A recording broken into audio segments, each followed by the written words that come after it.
잠언 14장 말씀. 오늘 이제 전체적으로 말씀이 이제 역시 또 다양한 주제에 대해서 말씀해 주고 있습니다. 그래서 이제 여기에서 나오는 표현들을 이렇게 보면 이제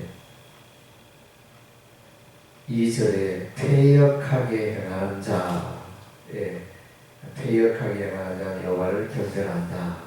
그래서 하나님을 대적하는 패역하는 자, 반역하는 자, 하나님의 뜻과 말씀에 반역하는 자가 나오고, 또 미련한 자 나오는 3절에 미련한 자는 교만하여 입으로 매를 자청하고, 지혜로운 자의 입술은 자기를 오자.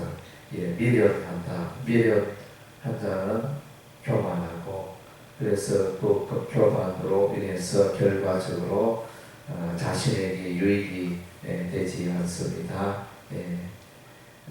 하나님의 말씀에 이 교훈을 역시 이제 조롱하고 경멸하는 이런 자가 이제 미련한 자입니다.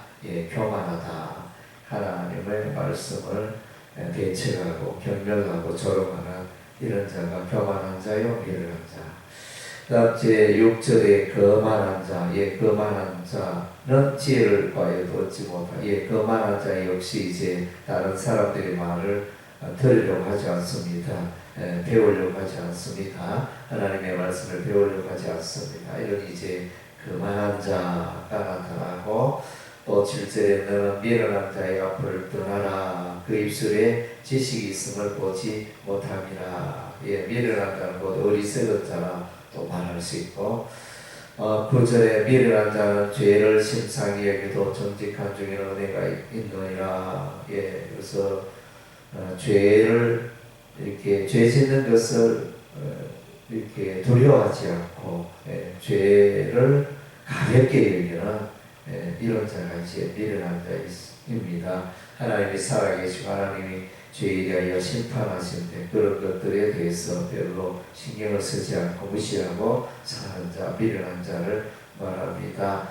11절에 악한 자가 나타나 악한 자의 집은 망하겠고 정직한 자의 장막은 흥하리라.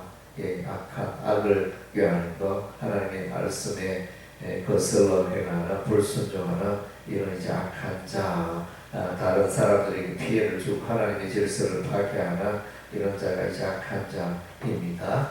그리고 15절에 어리석은 자, 어리석은 자는 온갖 말을 믿으나 슬기로운 자는 자기의 뜻을 삼가니라. 이 어리석은 자는 설기가 없고 지혜가 없고 생각이 단순하고, 그래서 이제 잘 속아 넘어가고 이렇게 좀 무지하다.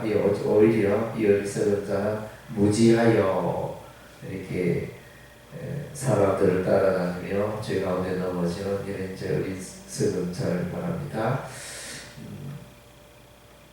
17절에 노하기를 속히 하는 자는 어리석은 일을 행하고, 그래서 노를 바라는 것은 이제 어리석은 일이라는 것입니다. 그래서 가능한 이제 우리는 노를 또 바라지 않는 것이 삶의 지혜인 것입니다.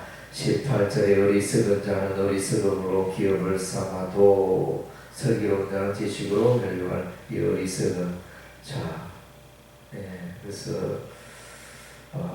참 단순하고 무지하고 그렇게 자기 생각밖에 모르고 살아가는 어리석은 자.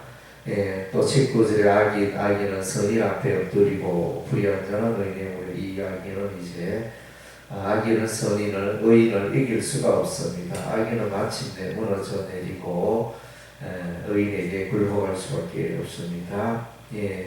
21절 이웃을 없인 여기는 자가 나옵니다. 그래서 사람을 사랑하지 않고 없인 여기는 죄를 범하는 자요.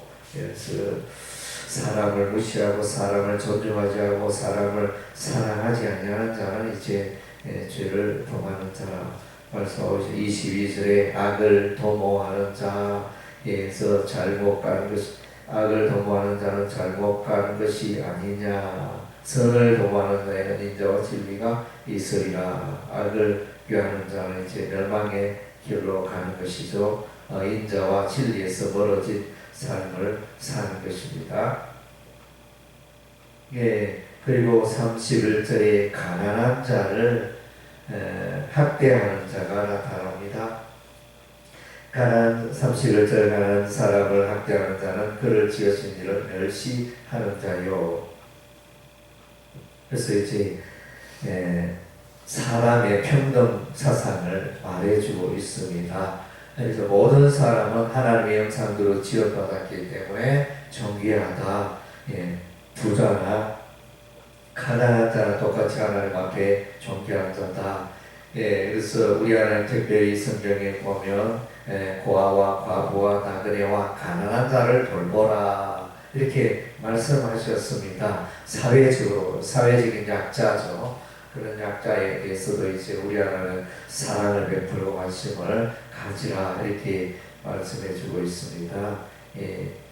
그래서 이제 가난한 자를 학대하는 이런 사람은 이제 자기밖에 모르고 인권을 존중하지 않고 사람을 자기의 도구로 삼고 종으로 삼고 그렇게 인권을 무시하고 살아가는 자를 말하는 것입니다. 32절 악인은 그의 환난에 엎드러져도 의인은 그의 죽음에도 소망이 있느니라. 환난 날에 악인은 그 인생이 잘 되는 것 같고 그 인생이 그 사업이 번성하는 것 같지만 순식간에 무너져 내립니다. 그의 기초가 견고하지 못하여 마침내 무너져 내리는 것입니다. 반면에 여기에 보면 이제 이와 같은 자들과 대조되는 여기에 미련한 자, 교만한 자, 악한 자, 어리석은 자, 폐역하는 자, 가난한 사람을 학대하는 자, 이웃을 없이 여기는 자, 이런 자들과 대조가 되어 지혜로운 삶을 사는 자, 정직하게 사는 자, 또 진실한 사람, 그래서 또 여호와를 경외하는 자 이렇게 대조되어 이런 사람들이 등장하고 있습니다.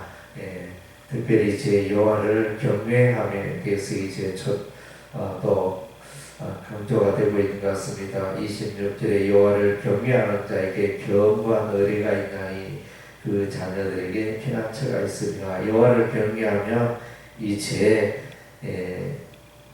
그의 자녀들도 잘 된다는 것입니다. 자녀들이 잘 되어 여호와를 경외하는 자는 마침내 그 자녀들의 자녀들을 통하여 이제 유익을 얻게 되어지는 것을 이제 말해주고 있습니다. 견고한 의뢰가 있다. 견고한 의뢰는 이제 하나님을 말하는 것이고 또 다르게는 이제 자녀들이 또 의뢰가 되어지는 이런 모습이 되어집니다. 이 27장의 여호와를 경외하는 것은 생명의 샘이라. 여호와를 생명샘. 그래서 우리의 생명의 모든 생명의 근원이 이제 여호와를 경외하면서 시작하고 모든 복의 근원이 여호와를 경외하면서 시작이 되어지는 것입니다. 그래서 여호와를 경외하는 사람이 있는가 하면 여호와 하나님을 무시하는 미련한 자, 교만한 자, 악한 자 이런 자들이 나타나고 있습니다. 그리고 이제 오늘 여기 본문 가운데 또 우리가 눈여겨봐야 할 표현은 이제 마음, 하나님께서 이제 마음에 대해서 관찰하고 있다는 것입니다. 우리는 이제 마음은 이렇게 사람의 마음은 잘 알지 못하는데 우리 하나님께서는 사람들의 마음을 잘 알고 계시고 알고 있다는 증거가 이제 오늘 본문에 나타납니다. 10절에 보니까 마음의 고통은 자기가 알고 마음의 즐거움은 타인이 참여하지 못합니다. 그래서 마음의 고통은 자기만이 알고 다른 사람은 모른다는 것입니다. 마음속에 즐거움은 타인이 참여하죠. 마음속에 즐거움도 그러하고 마음속에 슬픔도 그러하고 마음속에 외로움도 그러하고 그 사람 본인의 그 마음의 상태는 본인만이 정확하게 아는 거지 다른 사람들 잘 몰라요. 그냥 이제 아주 슬픔을 당하여 이렇게 참 고생을 그런 식으로 우리가 툭 던질 수는 있지만 그 마음의 심령의 상태, 심령의 고통, 심령의 슬픔, 심령의 즐거움 이런 것들은 본인만 안다는 것입니다. 예, 이제 그것을 이제 말하고 있고 그래서 이제 우리가 사람들을 위로하는 데는 한계가 있고 그들과 함께하는 데는 이제 한계가 있다는 것입니다.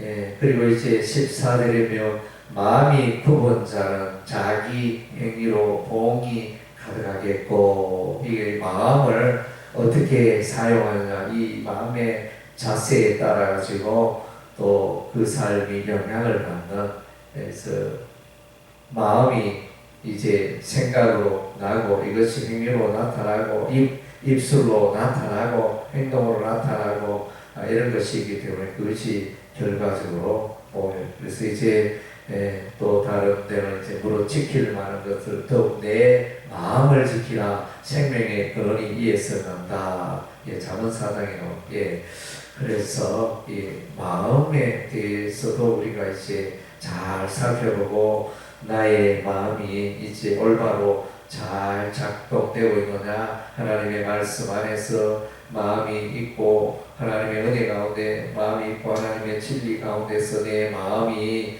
거하고 있는가 아니면 자기 욕심에 빠져 있는가 세상 길로 빠져 있는가 우리의 삶을 이제 돌아볼 필요가 있는 것입니다. 예, 기도하겠습니다.